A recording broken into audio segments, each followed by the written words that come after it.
Nanti saya bakal nunjukin gimana saya ngubah gigi yang rusak ini jadi cantik lagi.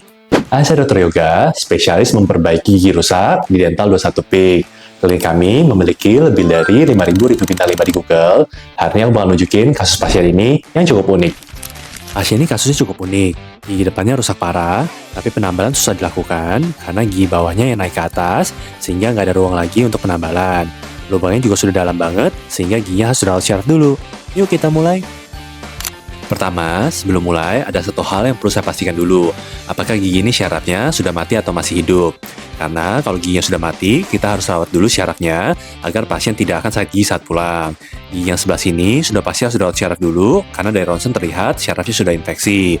Nah, gigi yang sebelah sini saya nggak yakin karena lubangnya dalam, tapi di ronsen tidak terlihat tanda-tanda infeksi. Jadi saya cek dulu syaraf gigi ini menggunakan es batu untuk melihat apakah pasien memiliki respon ngilu atau tidak.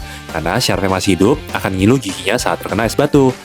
Ternyata pasien masih bisa merasa ngilu, jadi gigi ini aman dan kita bisa langsung tambal aja tanpa harus rawat syaraf dulu giginya. Step pertama, saya bakal bius dulu giginya biar pasien merasa nyaman nggak berasa apa-apa selama perawatan. Nggak perlu khawatir, kombinasi gel dan jarum bius yang kecil banget nggak akan buat kamu kesakitan. Saya akan buang jaringan gigi yang busuk pakai bor, terus saya akan kurangi sedikit gigi sebelah sini biar nanti alat rubber dam saya bisa masuk. Nggak perlu khawatir, gigi ini memang harus dikurangi karena nanti kita akan buatkan finish keramik untuk pasien ini. Setelah bagian ini saya kurangi, ternyata saya lihat ada lubang baru di gigi sebelah sini. Yuk kita tambahin buat pasiennya.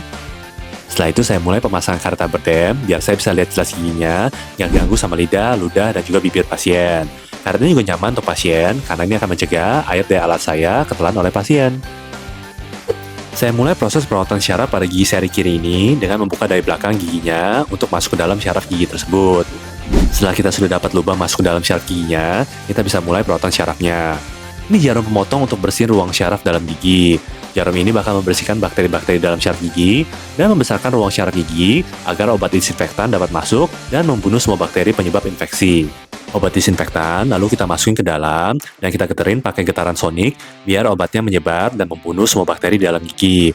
Setelah itu, giginya saya keringkan, lalu saluran syarafnya siap kita isi dengan semen dan bahan khusus yang terbuat dari karet steril untuk menutup rapat salurannya agar tidak ada kuman yang masuk lagi di kemudian hari. Setelah ini, kita bersihkan giginya, dan sekarang giginya siap kita tambal dan juga siap kita sesuaikan agar filler bisa masuk. Kita tambal dulu gigi ini agar lubangnya tertutup. Berikutnya saya tambal gigi yang sebelah sini yang berlubang, tujuannya sama untuk membangun pondasi gigi ini yang nantinya akan dilapisin dengan vinyl keramik. Setelah semua tambalan selesai, karetnya saya lepas karena saya mau mulai rapikan giginya untuk dipasang vinyl keramik. Karetnya harus saya lepas karena saya butuh tahu batasan di mana gusi dan juga gigi pasien. Saya akan pasang dulu gigi sementara yang sudah saya desain dengan cantik untuk menjadi patokan penyesuaian gigi. Pertama, gigi saya lapisi dulu dengan vaselin agar gigi sementara tidak menempel.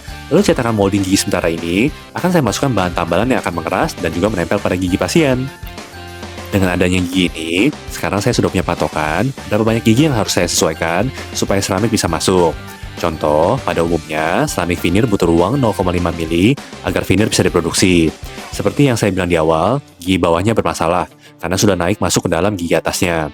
Kalau dibiarkan seperti ini, kita jadi tidak ada ruang untuk memperbaiki gigi atasnya. Sehingga saya akan kurangi dulu gigi bawahnya 0,5 mili untuk menyelesaikan masalah ini. Saya tandai dulu giginya, baru saya mulai sesuaikan. Tidak perlu khawatir gigi bawah ini saya kurangi, karena jaringan enamel gigi bawah itu tebalnya lebih dari 0,5 mili, sehingga gigi ini tetap akan sehat, nggak akan ngilu, dan nggak akan rusak sampai jangka panjang. Saya pakai bor khusus 3 garis ini untuk menandai kedalaman gigi yang perlu saya sesuaikan. Fungsi bor ini untuk menandai kedalaman gigi 0,5 mili, sehingga nanti saya bisa mengebor dengan pas kedalaman gigi yang saya butuhkan untuk memasang vinyl keramik.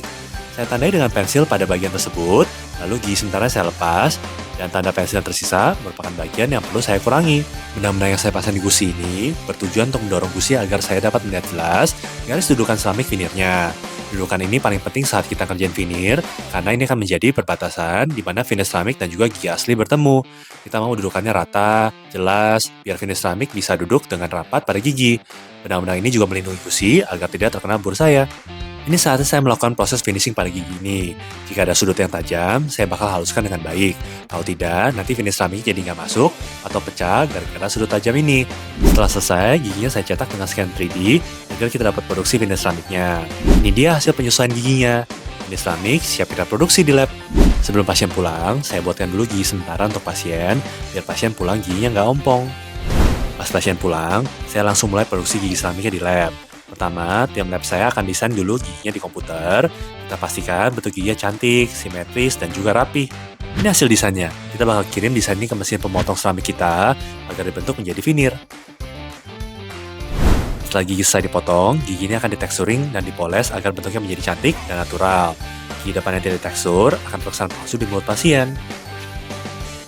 Saya juga pastiin finish keramiknya rapat di gigi agar tidak ada makanan yang nyelip, sehingga veneer ini tidak akan berlubang lagi dan bisa bertahan lama di mulut pasien. Gigi keramik ini lalu kita bakar di sekitar 1000 Celcius selama 6 jam untuk mendapatkan warna yang alami dan juga kekuatan yang tinggi. Keluar dari oven, gigi lalu kita warnain dengan porselen cair agar warnanya jadi semakin cantik natural dan memiliki warna yang sama dengan gigi asli pasien. Dia hasil keramiknya. Gigi ini siap kita pasang di mulut pasien. Sekitar 5 hari kemudian, pasien datang lagi untuk pemasangan. Hal pertama yang aku lakuin adalah lepas gigi sementaranya dan aku cobain dulu gigi barunya di mulut pasien sebelum aku lem permanen di giginya. Aku cek kerapatannya, warna, dan juga bentuk, dan aku pastiin pasien suka dengan gigi barunya. Aku lanjutin lem permanen veneernya di gigi pasien. Aku hati-hati banget saat ngerjain tahap pemasangan permanen ini, karena aku pengen keramik ini bertahan selama mungkin dalam mulut pasien. Salah satu tahapan penting yang aku lakukan di sini adalah pemasangan karet hingga rapat banget di gigi pasien. Karena pada tahapan ini, satu butir ludah dan darah pun tidak boleh masuk ke dalam gigi pasien, jika ingin restorasi keramiknya bertahan lama. Di sini aku lagi kasih lem khusus super kuat ke giginya, biar keramiknya bisa nempel dengan rapat. Aku pastiin semua bahan lem yang terbaik yang aku pakai, dan aku juga ngikutin semua prosedurnya dengan detail. Sekali lagi, agar restorasi keramiknya tidak lepas, tidak berlubang lagi, dan juga bertahan lama. Terus aku masukin semen khusus yang estetik ke dalam keramiknya. Ini akan bantu keramiknya menempel dengan rapat pada gigi. Kelebihan semennya aku buang dengan bersih, karena kelebihan semen dapat membuat gusi jadi bengkak. Lalu semennya aku kasih sinar biru biar jadi keras. Setelah selesai semua, restorasi keramik ini aku poles ulang agar mengkilap cantik dan tidak mudah nempel makanan. Pasien puas banget karena giginya cantik kembali dan enak dipakai makan. Pasien bilang dia sekarang bisa senyum dengan pede lagi, dan teman-temannya bilang giginya jadi cantik banget. See you di next video ya.